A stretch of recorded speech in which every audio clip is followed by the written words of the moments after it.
आप सभी को नमस्ते।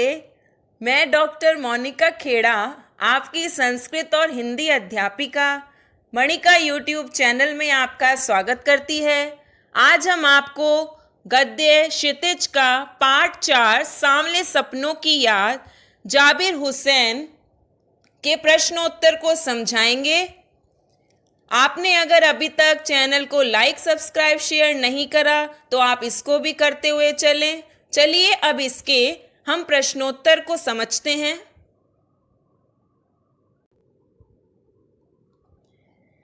आपका फर्स्ट क्वेश्चन है, किस घटना ने सालिम अली के जीवन की दिशा को बदल दिया और उन्हें पक्षी प्रेमी बना दिया? उत्तर, बचपन में सालिम अली की एयर गन से नीले कंठ वाली एक गौरैया घायल होकर गिर पड़ी। घायल गौरैया को देख उनका मन द्रवित हो गया, पिघल गया। वे उसकी सेवा तथा उसके बारे में जानकारी प्राप्त करने में जुट गए। उसके बाद उनके जीवन की दिशा पक्षी जगत की ओर मुड़ गई और वे पक्षी प्रेमी बन गए। सेकंड क्वेश्चन, सालिम अली ने पूर्व प्रधानमंत्री के सामने पर्यावरण से संबंधित किन संभावित खतरों का चित्र खींचा होगा कि जिससे उनकी आंखें नम हो गई थी? उत्तर, सालिम अली तत्कालीन प्रधानमंत्री चौधरी चरण सिंह के पास केरल की साइलेंट वैली को रेगिस्तानी हवा के झोंकों से बचाने का अनुरोध लेकर गए। उन्होंने प्रकृति और पर्यावरण को प्रदूषित होने से बचाने, पक्षियों की रक्षा, वनों की अंधाधुंध कटाई आदि की बातें उठाई होंगी। सालिम अली की ऐसी निस्वार्थ बातें तथा पर्यावरण की चिंता जानकर चौधरी साहब की आंखें नम हो गई होंगी। थर्ड, लॉरेंस की पत्नी फ्रीडा ने ऐसा क्यों कहा होगा कि मेरी छत पर बैठने वाली गौरैया लॉरेंस के बारे में ढेर सारी बातें जानती है? उत्तर, सालिम अली की तरह लॉरेंस भी प्रकृति और पक्षी प्रेमी थे। वे अपने आसपास की पर्यावरणीय गतिविधियों को जानने तथा पक्षियों के बारे में जानकारी एकत्र करने में समय बिताया करते थे। वे अपनी छत पर बैठने वाली गौरैया के साथ अपनी पत्नी से अधिक समय बिताते थे। यही कारण था कि फ्रीडा ने कहा होगा कि मेरी छत पर बैठने वाली गौरैया लॉरेंस के बारे में ढेर सारी बातें जानती है। फोर्थ, आशय स्पष्ट कीजिए। फर्स्ट है इसका, वो लॉरेंस की तरह नैसर्गिक जिंदगी का प्रतिरूप बन गए थे। सेकंड, कोई अपने जिस्म की हरारत और दिल की धड़कन देकर भी उसे लौटाना चाहे तो वह पक्षी अपने सपनों के गीत दोबारा कैसे गा सकेगा? थर्ड, सालिम अली प्रकृति की दुनिया में एक टापू बनने की बजाय अथाह सागर बनकर उभरे थे।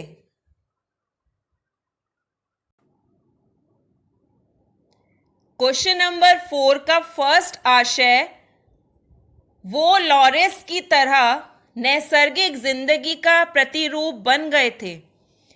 इसका उत्तर क में देखिए आप। अंग्रेजी साहित्यकार लॉरेंस को पर्यावरण से विशेष लगाव था। उन्होंने प्रकृति की ओर लौटने की बात कही थी। उनका जीवन प्रकृति के अत्यंत निकट था। इसी प्रकार सालिम अली ने भी अपना जीवन पक्षी, प्रकृति और पर्यावरण की रक्षा के विषय में काम करने में लगा दिया था। सेकंड आशय आपका था, कोई अपने जिस्म की हरारत और दिल की धड़कन देकर भी उसे लौटाना चाहे तो वह पक्षी अपने सपनों के गीत दोबारा कैसे गा सकेगा? इसका आशय ख में देखिए आप। उत्तर, सालिम अली अनूठे पक्षी प्रेमी थे। लेखक ने उनकी तुलना ऐसे पक्षी से की है जो अपने जीवन की लंबी यात्रा कर मौत की गोद में सो गया है। इस पक्षी सालिम को दूसरों के शरीर की गर्मी और दिल की धड़कन देकर भी जीवित नहीं किया जा सकता है। सालिम अली का अपना पक्षी प्रेम मौलिक था।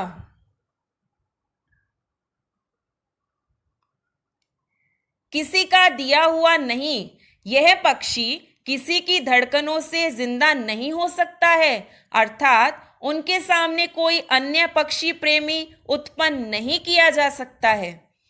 थर्ड आशय क्वेश्चन था आपका, सालिम अली प्रकृति की दुनिया में एक टापू बनने की बजाय अथाह सागर बनकर उभरे थे।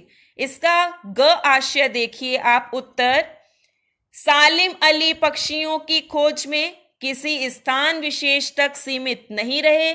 उन्होंने स्वयं को किसी सीमा में कैद नहीं किया। वे टापू की तरह नहीं, सागर की तरह खुले आचार विचार और सोच वाले थे।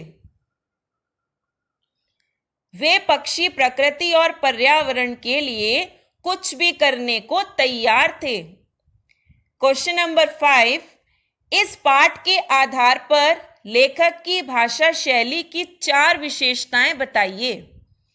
उत्तर, सांवले सपनों की याद नामक पाठ के आधार पर लेखक की भाषा शैली संबंधी विशेषताएं निम्नलिखित हैं।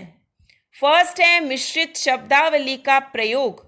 लेखक ने इस भाषा में, इस पाठ में उर्दू शब्दों का अधिक प्रयोग किया है। साथ ही तत्सम, तद्भव, देशज आदि शब्दों का भी प्रयोग प्रचुर मात्रा में किया है। जैसे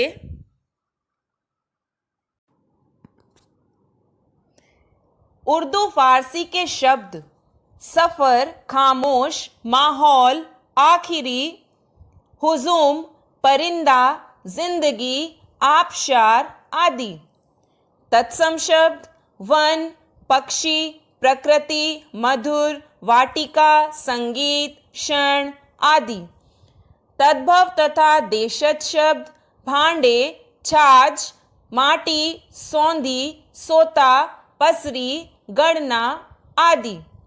अंग्रेजी शब्द airgun, bird watcher, Silent Valley, fall of a sparrow. Second, मुहावरों का प्रयोग। लेखक ने मुहावरों का प्रयोग कर भाषा में रोचकता ला दी है। जैसे शब्दों का जामा पहनना, आंखें नम होना, कदम थमना, कायल होना आदि। थर्ड, जटिल एवं लंबे वाक्यों का प्रयोग।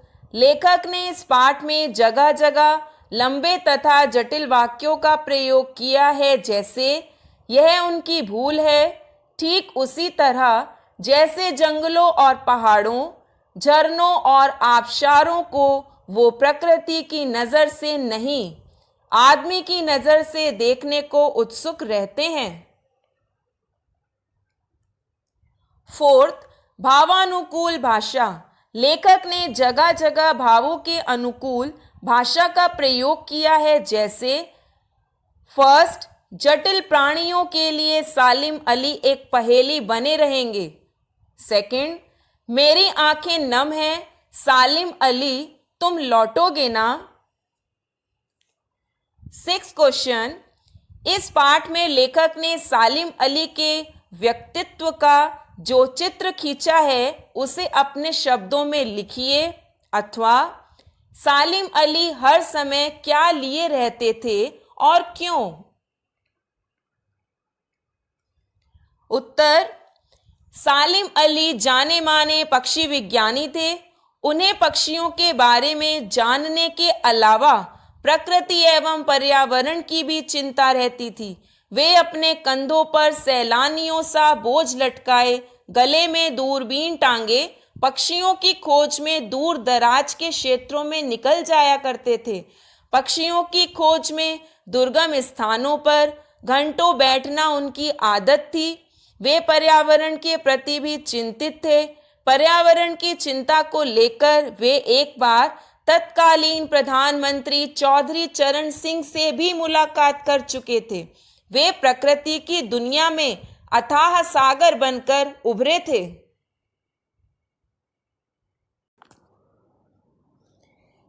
क्वेश्चन नंबर 7, सांवले सपनों की याद शीर्षक की सार्थकता पर टिप्पणी कीजिए। उत्तर, इस संस्मरण में लेखक ने प्रसिद्ध पक्षी विज्ञानी सालिम अली के व्यक्तित्व एवं मुख्यतः उनके पक्षी प्रेम का वर्णन किया है। सालिम अली का सपना था पक्षियों के बारे में अधिकाधिक जानकारी प्राप्त करना, जिसे वे आजीवन सच करने में लगे रहे और इसे साकार भी किया। इस तरह इसका शीर्षक पूरी तरह सार्थक है। रचना और अभिव्यक्ति।